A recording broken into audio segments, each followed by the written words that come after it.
Rummy గురించి ఆలోచిస్తున్నారా? ace23.com ఉంది కదా.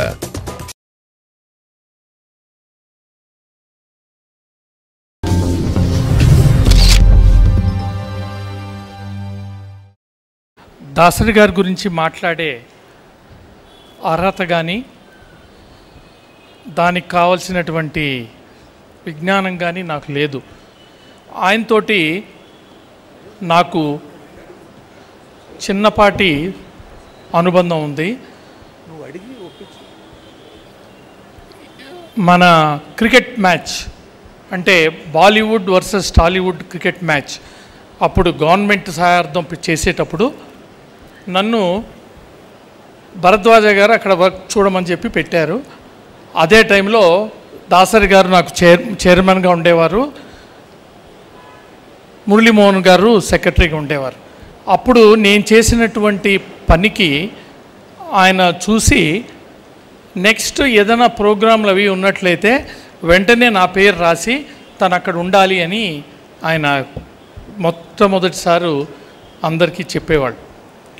సో ఆయన దగ్గర పనిచేసి మనం ఒక సంస్థను ఎలా నడపాలి, ఏ విధంగా నడపాలనేది నాకు నేర్పించింది ఆయనే.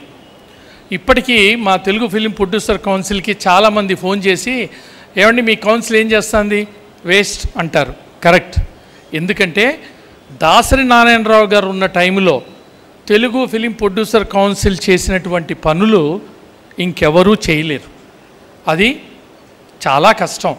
అందుకే ఆయనతో కంపేర్ చేసుకున్నప్పుడు మిగతా వాళ్ళందరూ చాలా చిన్నగా కనపడుతూ ఉంటారు. ఆయన దగ్గర చనిపోకముందు నేర్చుకున్నవి, చనిపోయిన తర్వాత నేర్చుకున్నవిలో ముఖ్యమైనవి ఏంటంటే మనిషి చనిపోయిన తర్వాత ఆ మనిషికి సంబంధీకులు మంచి పొజిషన్లో ఉంటే అందరూ మీ వెనకే వస్తారు, అందరూ మీ దగ్గరే ఉంటారు. చనిపోయిన మనిషికి ఎవరు లేకపోతే ఆయన ఎంత గొప్పవాడైనా అందరికీ దూరంగానే ఉంటారు. అంటే చనిపోయిన తర్వాత అతనికి వాల్యూ పెరుగుతుంది అని మనకి ఈ బయట ఉన్న రేట్లు కానీ ఇవన్నీ కూడా చెప్పబడుతున్నాయి. కానీ ఎప్పుడైతే దాసరి గారు గురించి మేము పేపర్లో యాడ్ కావాలి అంటే ప్రతి పత్రికాధిపతి దగ్గర నుంచి మాకు ఫుల్గా సపోర్ట్ ఇచ్చి మేము ఎంత అడిగితే అంతే రేటుకి యాడ్లు, ఫుల్ పేజ్ యాడ్లు వాళ్ళు ఇవ్వటం జరిగింది. అయితే ఇక్కడ నేను ముఖ్యంగా గురువు గారిని మేమందరం క్షమాపణ అడగాలి. ఆయనకు కానీ మేము ఫుల్ పేజ్ వేసామని తెలిస్తే మళ్ళా బతికొచ్చి మమ్మల్ని చితక బాదుతాడేమోనన్న భయం కూడా ఉంది. ఎందుకంటే ఆయన ఎప్పుడు 320 కంటే ఎవడన్నా ఎక్కువ వేశాడో వాడి పని పడతాను అనేవాడు. సో అంత నిక్కచ్చిగా ఉండి ఇండస్ట్రీని ఒక్క తాటిపైన నిలిపి మమ్మల్ని అందరినీ ఈ విధంగా తీర్చిదిద్దినటువంటి ఆ మహానుభావుడికి మా యొక్క సంతాపాన్ని, వారి కుటుంబానికి మా అండ ఎప్పుడూ ఉంటుందని, అలాగే ఆయన పేరు నిలబెట్టే విధంగా మేము ఇంకా మంచి కార్యక్రమాలని చేస్తామని మీ అందరికీ ప్రామిస్ చేస్తూ సెలవు తీసుకుంటున్నాం. అందరికీ నమస్కారం. నాకు తెలిసి ఇండస్ట్రీలో ఎక్కువ మంది గురువుగారు అని పిలిచిన మనిషి దాసరి నారాయణరావు గారు ఒక్కళ్ళే. అంటే ఎక్కువ మంది శిష్యుల్ని ఆయన సంపాదించుకున్నారు. ఇక్కడ ఎక్కువ మంది శిష్యులు ఆయన కోసం బాధపడుతున్నారు. రాత్రులు ఎప్పుడైనా చూస్తే స్టార్స్ కనిపిస్తాయి ఆకాశంలో, కానీ ఎప్పుడు చూసినా మేఘం కనిపిస్తూ ఉంటుంది. మేఘంలో ఆయన కనిపిస్తూనే ఉంటాడు. ఆయన ఆత్మకి శాంతి కలగాలని మనస్ఫూర్తిగా కోరుకుంటున్నాను. అందరికీ నమస్కారం. ముఖ్యంగా ఈ సంతాప సభలో ఎవరు ఎన్ని చెప్పినా, ఎవరెవరు ఎంత గొప్పగా దాసరి నారాయణ గారి గురించి చెప్పినా అది చాలదు. నిజం చెప్పాలంటే ఈరోజు ఫిలిం ఇండస్ట్రీ ఈరోజు బాగుంది అంటానికి. అంటే బాగుండటానికి రీజన్ ఏంటంటే ఇటు తీసే ప్రొడ్యూసర్సు, అటు ఫెడరేషన్ 24 క్రాఫ్ట్స్ కలిసిమెలిసి సినిమాలు తీయటానికి రీజను, దేశంలో పేరు ప్రఖ్యాతలు సంపాదించుకోవటానికి తెలుగు చలనచిత్ర పరిశ్రమ కారణం. అవన్నీ దాసరి నారాయణరావు గారు ఆయన చేసిన క్రమశిక్షణ, అందరికీ నేర్పిన గురుభావం, వీటితోనే ఈ తెలుగు చలనచిత్ర పరిశ్రమ ఇంత అభివృద్ధి చెందింది. పర్టికులర్గా ఇందాక కొడాలి వెంకటేశ్వరరావు గారు చెప్పినట్లు ప్రొడ్యూసర్స్ ఎలా ఉండాలి, ప్రొడ్యూసర్స్ కౌన్సిల్ అంటే ఏంటి, ప్రొడ్యూసర్ ఏం చేయొచ్చు అని చెప్పింది ప్రొడ్యూసర్స్ కౌన్సిల్ మద్రాసు నుంచి హైదరాబాద్ వచ్చినప్పుడు. ఆయన సుమారుగా 10 సంవత్సరాలు ప్రెసిడెంట్గా ఉన్నారు. అప్పుడు నేను సెక్రటరీగా ఆయనతో పాటు నేను వర్క్ చేశాను. Vice president Bharadwaj, Kalyan joint secretary, ఇలా మేమంతా కలిసి ఆ రోజు ఏదో మాకు తోచింది ఏదో చేస్తామంటే అలా కాదు అని చెప్పి చాలా ఖచ్చితంగా ఒక నిర్ణయం తీసుకోవటం. అప్పుడే వచ్చిన ఈ మీడియా అంతా మీడియాని కంట్రోల్ చేసి చేయకపోతే మన సినిమాని మింగేస్తుంది ఈ మీడియా, జాగ్రత్త మీరందరూ అని చెప్పి అనేక జనరల్ బాడీ సమావేశాలు ఏర్పాటు చేసి ఈ రకంగా చేద్దాం, ఈ రకంగా కంట్రోల్ చేద్దాం అని చెప్పి ఇందాక చెప్పిన 320 సినిమా పేజీలో వేయాలి, సినిమాని కవర్ చేయాలి, కవర్ చేసి సినిమా అడ్వర్టైజ్మెంట్తోనే బతుకుతున్న ఈ మీడియాని మనం కంట్రోల్ చేయాలి. మనం తీస్తున్నాం సినిమా, మనం తీసే ఎంటర్టైన్మెంట్ వాళ్ళ మీడియాలో, వాళ్ళ ప్రెస్లో, వీటిలో వస్తుంది కాబట్టి దాని ద్వారా మనం కూడా లబ్ధి పొందాలి అని చెప్పి అనేక విధాలుగా నచ్చ చెప్పి ప్రొడ్యూసర్లందరూ ఒక తాటి మీద తీసుకొచ్చి ఒకే ఛానల్, ఇంతకన్నా అనవసరం మనకి, మన ఛానల్లో మన ఎంటర్టైన్మెంట్ మనమే చూస్తే దాన్ని చూస్తూ మన సినిమాలకు రావట్లేదు కాబట్టి మీరు ఇట్లాంటి పని చేయకండి అని చెప్పి చాలా కంట్రోల్ పెడితే అతి తక్కువ ఖరీదుతో, అతి తక్కువ కాస్ట్తో మేము అడ్వర్టైజ్మెంట్ తయారు చేయటం, అతి తక్కువ కాస్ట్తో పేపర్లో ప్రింట్ చేయడం, 320 కన్నా పెద్దది వేయకుండా ఉండటం అనే సిస్టమ్ ఏర్పాటు చేశారు. దురదృష్టవశాత్తు ఇప్పుడు అవన్నీ మర్చిపోయాం. ప్రొడ్యూసర్లు కొత్త తరం వచ్చింది, కొత్త రకంగా తయారు చేస్తున్నారు. ఈరోజు ప్రొడ్యూసర్స్ కౌన్సిల్ ఇంత రిచ్గా ఉండటానికి కానీ ఆ డబ్బు దాదాపు 10 కోట్ల పైన మూలధనం డిపాజిట్ల రూపంలో ఉంది అంటే అది దాసరి నారాయణరావు గారి చలవ. చాలామంది ప్రొడ్యూసర్లు ఈరోజు బాగున్నారంటే అది దాసరి నారాయణరావు గారి చలవ. ఈరోజు ఇండస్ట్రీ ఇంత కూల్గా హ్యాపీగా నడుస్తుందంటే ఆయన చేసిన క్రమశిక్షణే ఈరోజు ఇలా ఉంది. ఇక ముందు మనమంతా కలిసి జాగ్రత్తగా ఆయన చెప్పిన బాటలో నడిస్తే బాగుంటుందని మనస్ఫూర్తిగా ఆయన తరపున మాట్లాడుతున్నా. దాసరి నారాయణరావు గారి ఉద్దేశం అది. ఆయన చాలా సంవత్సరాలు బాధపడుతూ ఉండేవాడు, ఏమిటయ్యా ఇలా చేస్తారు, ఇలా జరుగుతుందని బాధపడుతూ ఉండేవాడు. ఆయన మాటలు కూడా వినకుండా అన్కంట్రోలబుల్గా వెళ్ళిపోయే పరిస్థితికి డిజిటైజేషన్ వచ్చిన తర్వాత మారిపోతూ వచ్చింది. అలాగే మేము కూడా మా ప్రొడ్యూసర్స్ కౌన్సిల్లో కూడా చాలా కంట్రోల్స్ మారిపోవడం జరిగింది. ఎవరికి తోచినట్టుగా వారికి ఫుల్ పేజీ అంటేనే ఇందాక చెప్పారు ఎవరో, చాలా కోపం వచ్చేది ఆయనకి. ఎందుకు ఇవ్వాలి ఫుల్ పేజీ, ఎవరు చూస్తారు? చాలామంది మీకు తెలియని విషయం ఏంటంటే ఈ న్యూస్ ఛానల్లో వచ్చే మన సినిమా అడ్వర్టైజ్మెంట్ చూసేవాళ్ళు చాలా తక్కువ. మన సినిమాకు వచ్చే జనం ఆ న్యూస్ ఛానల్ చూడరు. మన సినిమాలు అది ఎటువంటి క్లాస్ సినిమా అయినా సరే మాసే చూస్తారు. మాస్ చూసేవాళ్ళు ఇంట్లో కూర్చొని న్యూస్ ఛానల్ చూడరు. న్యూస్ ఛానల్లో వచ్చేదంతా చెత్త. ఆ చెత్తను చూడటానికి ఈ వీళ్ళు ఎవరు వెళ్ళరు. కాబట్టి మీరు ఆ న్యూస్ ఛానల్కి ఎందుకు అడ్వర్టైజ్మెంట్స్ ఇస్తారు అని చెప్పి అనేక సందర్భాల్లో ఆయన మాట్లాడారు. అయినా కూడా ఈరోజు మన న్యూస్ ఛానల్లో ఇస్తేనే బాగుంటుంది. మన డిస్ట్రిబ్యూటర్ గారు చెప్పారు కాబట్టి రోజుకి 50 సార్లు దాంట్లోనే ఇస్తే బాగుంటుంది అని చెప్పి మన గొయ్యి మనం తోవుకుని ఈరోజు ₹1 ₹1.5 ఓన్లీ వాళ్ళకి ఇవ్వడానికి, వాళ్ళిద్దరిని మనం కంట్రోల్ చేయడానికి పెట్టుకుని ఈ ప్రొడ్యూసర్స్ కౌన్సిల్ కానీ ప్రొడ్యూసర్స్ కానీ వాళ్ళు ఏం చేస్తున్నారో వాళ్ళు తెలియని పరిస్థితుల్లో ఈరోజు సినిమా మేకింగ్ తయారైంది. ఇదంతా ఆయన చూసి బాధపడే చివరి రోజుల్లో ఆయన అనేక సందర్భాల్లో బాధపడ్డాడు. చూసి ఏం చేయాలో తెలీదు, మా వల్ల కాదు, అదేంటంటే మీరు వెనకబడిపోయి ఉన్నారయా, మీకు తెలియదయా అనే పరిస్థితులు ఉన్నాయి.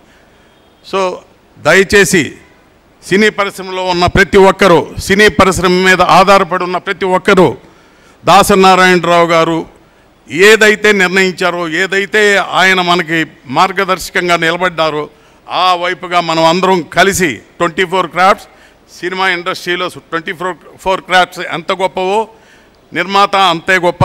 నిర్మాతలతో జాగ్రత్తగా సామరస్యపూర్వకంగా మనం జాగ్రత్తగా వెళ్ళి చలనచిత్ర పరిశ్రమ ఇంకా బాగా ఉంటేనే ఆయన ఆత్మ సంతోషిస్తుంది.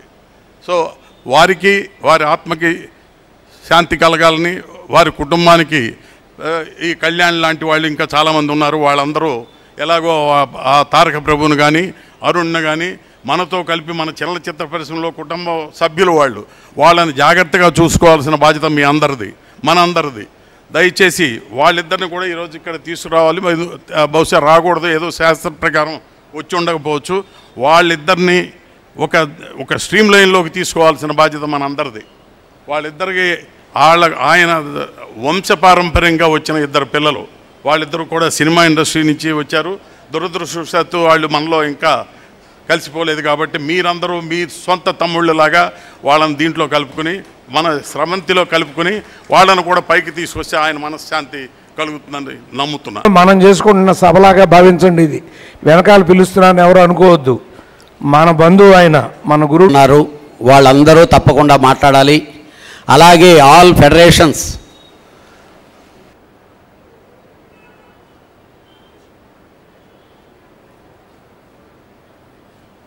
చలనచిత్ర పరిశ్రమ ఏర్పాటు చేసినటువంటి మా గురువు గారి శ్రద్ధాంజలి కార్యక్రమానికి వచ్చిన మీ అందరికీ కూడా నా వందనం.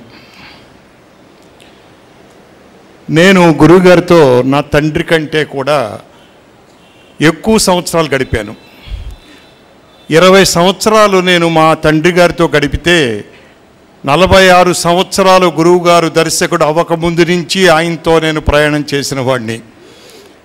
ఆయన మమ్మల్ని కన్న బిడ్డల్లాగే చూసుకున్నారు తప్పించి అసిస్టెంట్స్గా ఏనాడూ చూడలేదు. అలాగే మాకు మొట్టమొదట నేర్పింది డిసిప్లిన్, క్రమశిక్షణ నేర్పారు ఆయన మొట్టమొదట. నేను వేరే సినిమా పనిచేస్తూ ఉంటే తాత మనవడు స్టార్ట్ అవుతుంది అని చెప్పి మధ్యలో జంప్ అవుదామని చూస్తే చెప్పారు, నరసింహారావు అది చాలా తప్పు. ఎందుకంటే ఒక సినిమా కమిట్ అయిన తర్వాత అది కమిటెడ్గా చెయ్యి. ప్రొడ్యూసర్తో రేపు నువ్వు డైరెక్టర్ అయ్యి ఒకవేళ వివాదాలు వచ్చినా కూడా అవి పక్కకు పెట్టి ఆ సినిమా పూర్తి చేసి నువ్వు బయటికి రా, అంతేగాని మధ్యలో రావద్దు. నాది ఇప్పుడే స్టార్ట్ అయింది, తొలిమెట్టు ఎక్కుతున్నాను, నేను ఇంకా మెట్లు ఎక్కుతాను కాబట్టి రెండో సినిమాకు వద్దు కానీ అని ఫస్ట్ నాకు క్రమశిక్షణ అక్కడే ఆయన స్టార్ట్ చేశారు. అలాగే డెడికేషన్, ఒక కార్యదీక్ష మాకు. పని సినిమా సినిమా సినిమా తప్పించి వేరే యావిగేషన్ నువ్వు పెట్టుకోవద్దు. నేను మద్రాసులో ఎవరో చుట్టాలు వచ్చి వాళ్ళని మహాబలిపురం రామారావు గారి ఇల్లు, ఆ ఇల్లు ఈ ఇల్లు అని తిప్పితే వారం రోజుల తర్వాత నాకు క్లాస్ స్పీకర్ ఆయన, నువ్వు వచ్చింది ఇక్కడికి సినిమాకి నేర్చుకోవడానికి, సినిమా నేర్చుకో, ఎప్పుడైనా సరే నువ్వు ఇటువంటి యావిగేషన్స్కి వెళ్ళొద్దు, అలాగే వెళ్ళే పలం అయితే నా దగ్గర వద్దు అని చెప్పినటువంటి వ్యక్తి. ఆ రోజు నుంచి ఈ రోజు వరకు నేను ఆ డిసిప్లిన్ని పాటిస్తూ ఉన్నాను నేనండి. టోటల్గా ఆయన ఎంతసేపు రాత్రులు 2 దాకా డిస్కస్ చేసేవారు, మళ్ళీ 6 గంటలకి మమ్మల్ని రమ్మనేవారు. 2 గంటల వరకు కూడా నేను కోడి రామకృష్ణ పాలకొల్లు వాస్తవ్యులం, మేము పాలకొల్లు వాస్తవ్యులని కూడా ఆయనకి పక్షపాతం లేదు. ఇందాక నారాయణమూర్తి చెప్పాడు, ఆయనకి ఏ పక్షపాతం ఏ మనిషి మీద ఉండదు. నా బంధువుని కానీ లేదు మా ఊరి వాడని కానీ మా కులం వాడని కానీ ఎప్పుడూ లేదు ఆయనకి. అలాగ 2 గంటల దాకా ఆయనతో పనిచేయడం అలవాటు అవ్వడం వల్ల మాకు ఒక్క చిన్న దారి తప్పి వేరే బ్యాడ్ హ్యాబిట్స్కి వెళ్ళే అవకాశం కలగలేదు. అది ఆయన గొప్పతనమే నిజంగా చెప్పాలంటే కూడా మేము ఆయనతోటి. అలాగే నాకు ఒక కళ్ళంట నీళ్లు వచ్చిన ఒక ఇన్సిడెంట్ నేను చూశాను ఆయన దగ్గర. ఏమిటంటే ఆయన నెల కొన్ని సంవత్సరాల నుంచి వెనకబడిన ఆర్టిస్టులకి కార్మికులకి నెల ఫండ్ పంపించేవాడు, ఇంత ఇంత ఇంత ఇంత అని. ఏదో చేదోడు వాదోడుగా ఉంటుందిలే పాపం ఇండస్ట్రీలో ఉన్నారు అని. ఒక నెల ఆయనకి చేతిలో డబ్బు అందకపోతే మా మధు క్యాషియర్ని పిలిచి ఆ ఫిక్స్డ్ డిపాజిట్ ఉంది కదా అది డ్రా చేసి పంపించు అన్నారు. ఆ రోజు నాకు నిజంగా కళ్ళం నీళ్ళు వచ్చినాయి. ఈయనకి ఎంత నిజంగా ఇక్కడ రాశారు ఆత్మ బంధువు అని. దట్ ఈజ్ అక్షరాల 100% రైట్ ఆయనండి. అలా చేశారు. ప్రతి కార్మికుడికి ఏ ప్రాబ్లం వచ్చినా 24 అవర్స్లో ఎప్పుడు తలుపు తట్టినా ఆయన తలుపు తీసి సమస్యను పరిష్కరించేవాడు. ఇంత తొందరగా ఆయన పోతారని మేమేనాడు అనుకోలేదు. మేము ఆయనతో కలిసి ఆయన డైనింగ్ టేబుల్ మీదే భోంచేసేవాళ్ళం.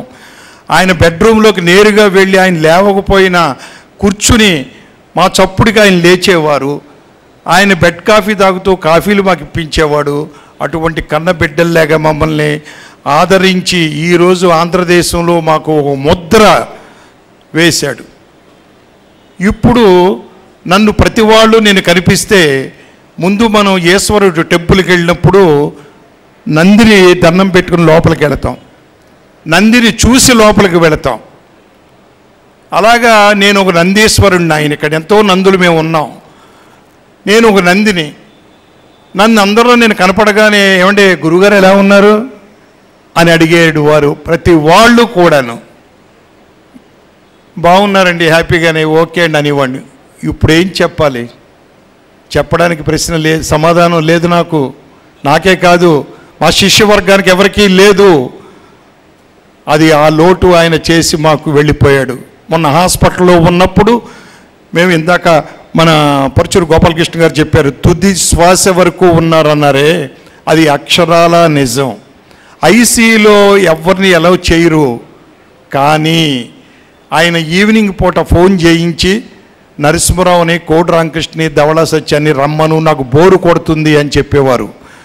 ఆ హాస్పిటల్లో ఉన్నన్నాళ్ళు మేము వెళ్ళి ఆయన్ని ఒక 3 అవర్స్ కూర్చుని ఇండస్ట్రీ విశేషాలు అడిగేవాడు, వేరే విశేషాలు అడిగేవారు కాదు. ఆయన పరిశ్రమలో ఏం జరుగుతుందా, ఏంటి వీళ్ళ పేపర్లో వచ్చిన న్యూస్ అంటే 24 అవర్స్ ఆయనకి సినిమా సినిమా సినిమా సినిమా అనేది. ఏది ఏవైనా సరే, ఇందాక మన పెద్దలు ఒకళ్ళు కొంతమంది చెప్పారు ఆయనకి పలానా అవార్డ్స్ రాలేదు చేయలేదు అని.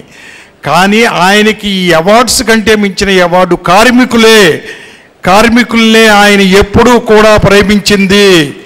ఆ కార్మికులు కన్నీరు పెట్టుకున్నారు ఆ రోజు ఆయన పోయిన రోజు. That is enough for him to be frank. ఇస్తారా? ఇస్తారు, లేదా అక్కర్లేదు.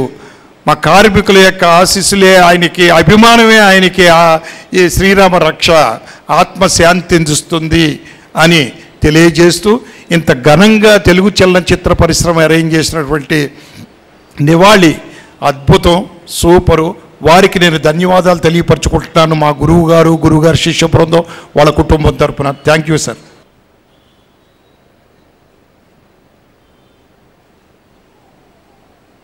మూడు అక్షరాల సినిమాకి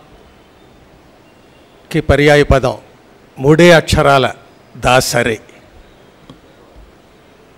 ఆయన ఒక అద్భుతం, ఆయన ఒక అపురూపం, ఆయన ఒక విశ్వరూపం.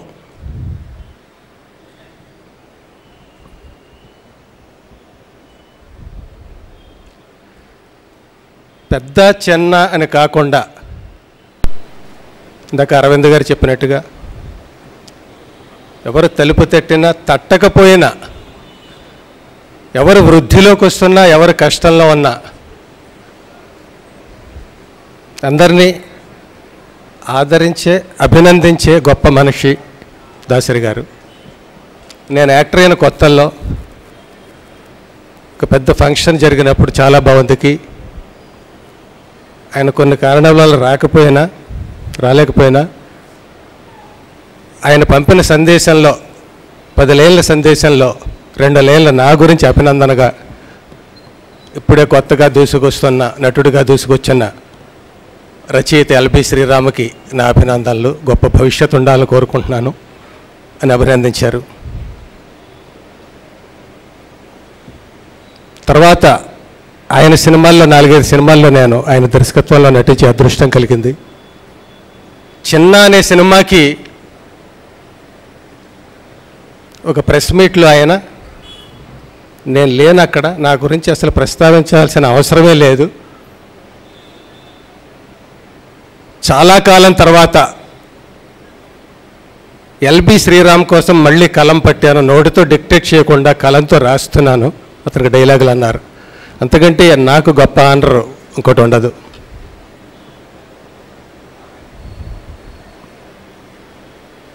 ప్రస్తుతం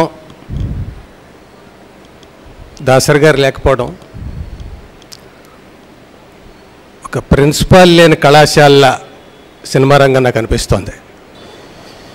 1978లోనే ఆయన తొలినాళ్లలోనే నేను వారిని ఒక దర్శక రచయిత కాబట్టి అభిమానించి వారికి అద్భుత ప్రతిభా కేసరి అమోఘ దర్శక దాసరి అని ప్రస్తుతించి నా గేయ కథా కావ్యం వసంతోదయం అంకితం ఇచ్చిన వాడిని. ఆయన ప్రతిభా కేసరి అని ఏ సందర్భంలో సంబోధించానో కానీ నిజంగానే కేసరి అంటే సింహంలాగా దర్శక సింహమై కూర్చున్నారు. తెలుగువాడి ఉనికిని ప్రపంచానికి చాటిన వారు ఎన్టీఆర్ అయితే తెలుగు దర్శకుడి ఉన్నతిని సినిమా ప్రపంచానికి చాటిన వారు దాసరి గారు. 24 క్రాఫ్ట్స్ అనే 24 గుర్రాల రథసారథిని తెర వెనకనే ఉంచుతున్నారని తెర మీదికి ప్రేక్షకుల గుండె తెర మీద కూడా తెచ్చిన వారు దాసరి గారు. అలాంటి ప్రతిభామూర్తి నాకు కథ, మాటలు, పాటలు, స్క్రీన్ ప్లే దర్శకత్వం చేయడానికి ఒక స్ఫూర్తిని కలిగించిన వారు. వారి బాటలో నేను పయనించడానికి ప్రయత్నిస్తున్నవాడిని. అలాంటి ప్రతిభామూర్తిని మనం కోల్పోవడం చాలా బాధాకరం. వారి ఆత్మకు శాంతి చేకూరాలని మా రచయితల సంఘం తరపున భగవంతుని ప్రార్థిస్తూ సెలవు తీసుకుంటాను. తీసి నాకు అవార్డుల్ని రివార్డుల్ని సమకూర్చిన దర్శకుడు ఆయన. ఒకప్పుడు అంటే ప్రారంభంలో సినిమా పరిశ్రమకి ప్రొడ్యూసరే కింగ్ అనేవాళ్ళు. ఒక విజయ సంస్థ, ఏవిఎం సంస్థ కానీ అటువంటి ఆ రోజుల్లో నిర్మాతే కింగు. దాని తర్వాత రామారావు, నాగేశ్వరరావు హవా స్టార్ట్ అయిన తర్వాత హీరోయిజం స్టార్ట్ అయ్యి హీరో హవా కొంతకాలం జరిగింది. దాని తర్వాత దాసనారాయణరావు గారు వచ్చిన తర్వాత దర్శకుల హవా అనేది స్టార్ట్ అయింది. ఆ రోజు నుంచి ఒక తాత మనవడు, ఒక రెండు పెద్ద సినిమాల మధ్య ఒక చిన్న సినిమాగా రిలీజ్ అయ్యి వాటికి పోటీగా ఆడి ఒక దర్శకుల హవా అనేది ఆయనతోటే స్టార్ట్ అయింది. నేను ఒక హీరోల హవా రామారావు, నాగేశ్వరరావులతో స్టార్ట్ అయ్యింది. వారిద్దరితోటి సినిమాలు తీశాను.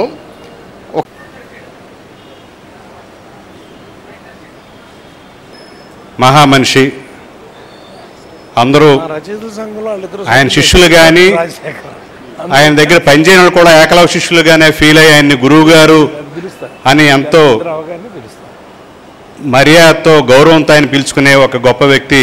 నిజంగా ఈరోజు సినిమా పరిశ్రమలో ఆయన లేని రోజుని ఎవరూ ఊహించుకోలేకపోతున్నారు. అలాంటి మనిషి మనకి ఏం స్ఫూర్తిని ఇచ్చెళ్ళారు అంటే ప్రపంచ సినిమా పరిశ్రమ నివ్వెరపోయేలాగా ఒక దర్శకుడు ఇంత తక్కువ కాలంలో 151 చిత్రాలని దర్శకత్వం వహించవచ్చని ఆయన నిరూపించారు. అదొకటి చేయడానికే పెద్ద రికార్డు అనుకుంటే ఇన్ని సినిమాలు, ఒక 50 సినిమాలు నిర్మించవచ్చని నిర్మాతగా ఆయన మళ్ళీ ఇంకొక సవాల్ ఇస్తారు వేరే వాళ్ళకి. అలాగే డైలాగ్స్ అంటే దాసనారాయణరావు గారి లాగా రాయాలని ఎంతోమంది డైలాగ్ రైటర్స్కి ఒక స్ఫూర్తిని, ఇన్స్పిరేషన్ ఇచ్చారు. అలాగే లిరిక్స్ అంటే ఇంత సరళంగా ఒక సామాన్య రిక్షా పుల్లర్ కూడా అర్థమయ్యేలాగా రాయొచ్చు, రాస్తే ఆ పాటని హమ్ చేసుకుంటాడు అని ఒక లిరిక్ రైటర్స్ కూడా ఆయన ఎంతో ఇన్స్పిరేషన్ తీసుకొచ్చారు. అలాగే డిస్ట్రిబ్యూటర్గా మొత్తం సినిమా పరిశ్రమే ఆయనై అందరిలోనూ మమేకమై సినిమా పరిశ్రమే తన కుటుంబంగా ఫీల్ అయిన ప్రపంచంలోనే ఏకైక వ్యక్తి దాసనారాయణరావు గారు. సినిమా పరిశ్రమ నన్ను కుటుంబంలా చూసుకున్న ఏకైక వ్యక్తి ఆయన. నాకు తెలిసి ఆయనకి సినిమా పరిశ్రమ ఒక కుటుంబం, ఈ కుటుంబం తర్వాత ఆయన సొంత కుటుంబం.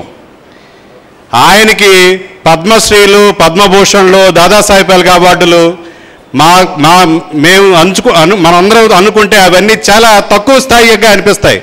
దాసరి నారాయణరావు గారు అనే ఒక జ్ఞాపికే వాటన్నిటికన్నా ఉన్నతమైన ఒక గొప్ప అవార్డుగా మనందరం భావించాలి. ఎందుకంటే అంత గొప్ప వ్యక్తి మన తెలుగువాడిగా పుట్టి తెలుగు సినిమా పరిశ్రమలో గిన్నిస్ బుక్ రికార్డు సాధించిన వ్యక్తి మన మధ్యలో ఉండి ఇన్ని దశాబ్దాలు సినిమా పరిశ్రమ మొత్తాన్ని ఉత్తేజపరిచి వాళ్ళ సమస్యల్ని పరిష్కరిస్తూ నాయకత్వం అంటే ఇలా ఉండాలి, అందరి సమగ్ర యోగక్షేమాలని పట్టించుకోవాలి, అందరూ బాగుంటేనే సినిమా పరిశ్రమ అని ఒక స్ఫూర్తిని ఇచ్చారు.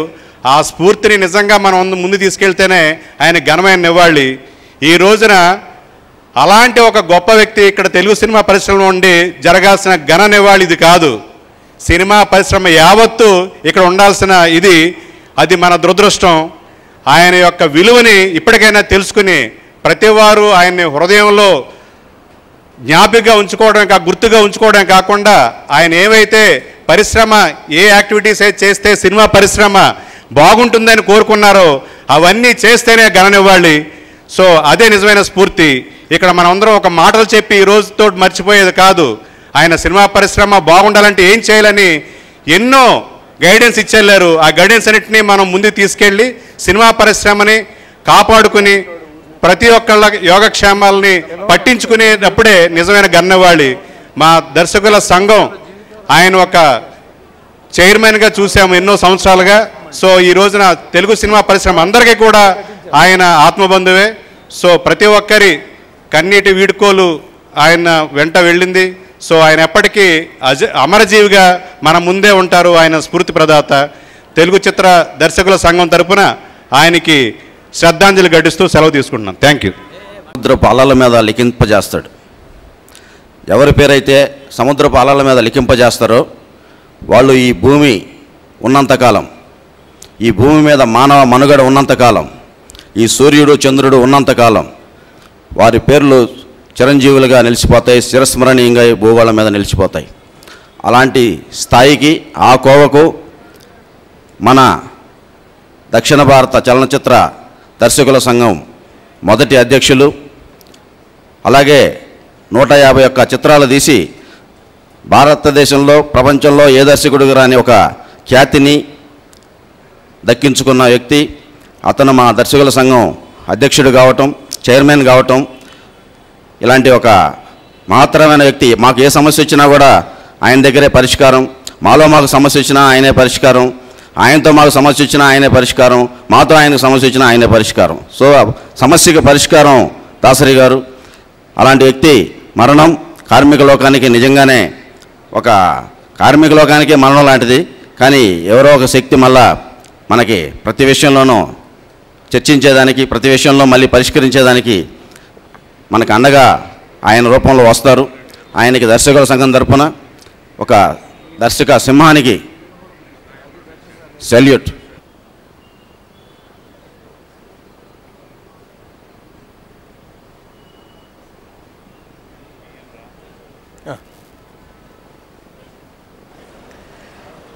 అందరికీ నమస్కారం. సినీ పరిశ్రమకు అందరికీ దాసరి నారాయణరావు గారు ఎంత ఆత్మీయులో, నాకు చిన్నతనం నుంచి కూడా, అంటే అందరికంటే నాకు ఆయన ఎక్కువ తెలిసేమో, ఎక్కువ సంవత్సరాలు నాకు ఆయన బంధువు అన్నట్టు అనిపిస్తుంది. ఎందుకంటే నేను 5 సంవత్సరాల వయసు నుంచి కూడా వాళ్ళ ఇంట్లో తిరిగిన దాన్ని. మా నాన్నగారు చాలా చిన్న వయసులో, నేను 19 years 20 years మా నాన్నగారు చనిపోయారు. అప్పుడు నన్ను ఆయన ఓదార్చారు. అమ్మ చనిపోయింది, ఓదార్చారు. నాకు చాలా అప్పుడు కూడా ధైర్యంగానే ఉండేది, ఎందుకంటే నాకు ఏదైనా కష్టం అని వస్తే వెళ్ళి ఆయన దగ్గరే కూర్చునేదాన్ని. పర్వాలేదు లేరా నేనున్నాను అనేవారు. ఈరోజు నాకు కష్టం వస్తే ఎక్కడికి వెళ్ళాలో నాకు తెలియదు.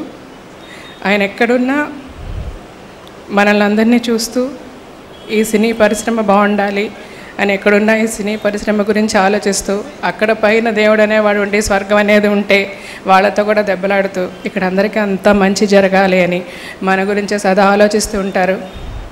అట్లీస్ట్ ఆయన నా మాటలు వింటూ ఉంటే ఇప్పుడన్నా విశ్రాంతిగా ప్రశాంతంగా ఉండండి.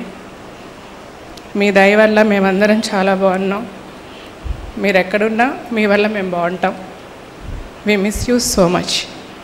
Thank you.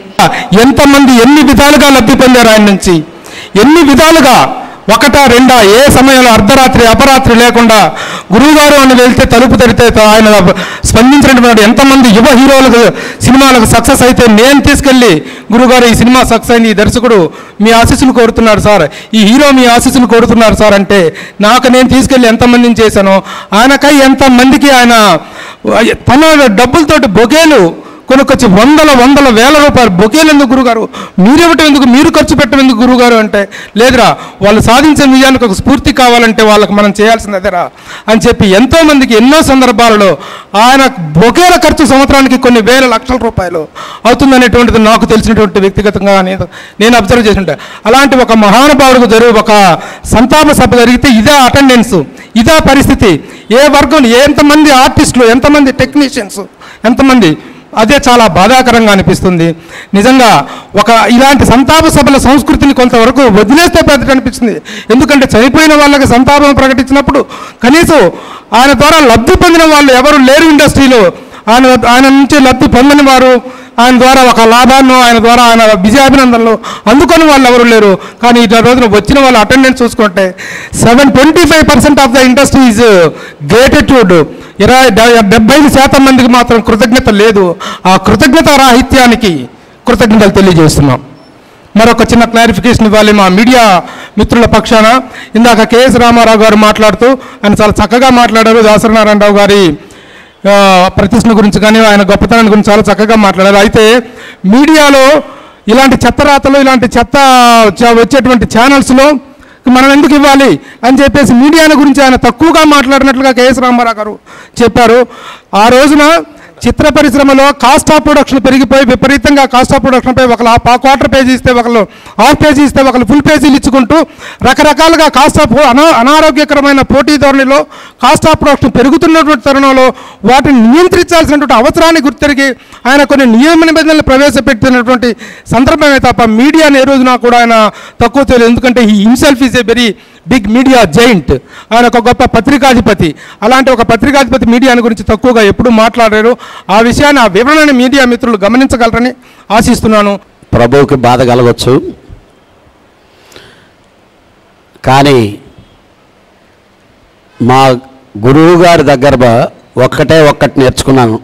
నేను తెలుసుకుంది చాలాసార్లు ఎమోషన్గా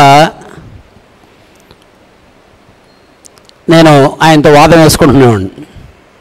మా నారాయణమూర్తి గారికి గురువు గారు అంటే పిచ్చాభిమానం, నా మీద కొర చూస్తున్నాడు. ఆయన దగ్గర ఏంట్రా ఈడు ఇలా మాట్లాడతాడు అనే విధంగా. కానీ ఎవరో వస్తున్నారు మీ ఆయన దగ్గర పనికి అని చెప్పినంటే నేను ఇమీడియట్ గురువుగారు మొన్న అలా అన్నాడండి గురువుగారు మిమ్మల్ని, వాడికి ఎందుకు ఇప్పుడు భుజాన్ని వేసుకొని మమ్మల్ని బయటికి బొమ్మని వాళ్ళతో మాట్లాడుతున్నారంటే ఒకటే మాట చెప్పేవాడు, ఈరోజు దాసనారాయణరావు అవసరం తెలిసింది కదరా, మన దగ్గరకు వచ్చాడు, మనం అతనికి హెల్ప్ చేస్తే బయటికి వెళ్ళి ఆడి మనసు వాడిని షాప్ పెట్టద్ది అని అనేవాడు. ప్రభుగారు ఈరోజు ఎంతమంది ఆయన గడప దొక్కారో చూసాం, ఎంతమంది ఆయన రోడ్డు దగ్గర క్యూలు కట్టారో చూసాం. వాళ్ళు వచ్చినా రాకపోయినా దాసనారాయణరావు గారి మీద ఉండే ప్రేమ, అభిమానం, ఎవరు ప్రేమిస్తారు ఎవరు ద్వేషిస్తారు పైనుండే ఆయనకి తెలుసు. ఈ ఫిలిం నగర్ని వదిలేసి ఆయన ఎక్కడికి వెళ్ళరు, ఇక్కడ చూస్తూనే ఉంటారు. కాకపోతే ఒకటే, మా అమ్మగారు ఇంకా ఎన్ని రోజులు అక్కడ ఒంటరిగా ఉంటావు రావాయా అని చెప్పి బలవంతంగా తీసుకెళ్ళిపోయింది. డెఫినెట్గా ఆయన వెళ్ళేవాళ్ళు కాదు. అందుకే ఈ 3 నెలలు పోరాడాడు. నేను రానని అయినా రావాలని ఆమె దగ్గరికి తీసుకెళ్ళింది. ఆయన ఆత్మకి శాంతి కలగాలని మీరందరూ ఎలా కోరుకుంటున్నారో. మొన్న ఒక ఆర్టికల్ రాశాడు ఒక అతను వాట్సాప్లో, పిచ్చెత్తిపోయింది. యముడు కూడా లేచి దాసనారాయణరావు గారు మీరు యమధర్మరాజు మీద ఇలాంటి ఎంత గొప్పగా మీరు సినిమాలు తీశారని చెప్పి ఒక కామెంట్ చేసి ఇప్పుడు వాట్సాప్లో అది రన్ అవుతూ ఉంది.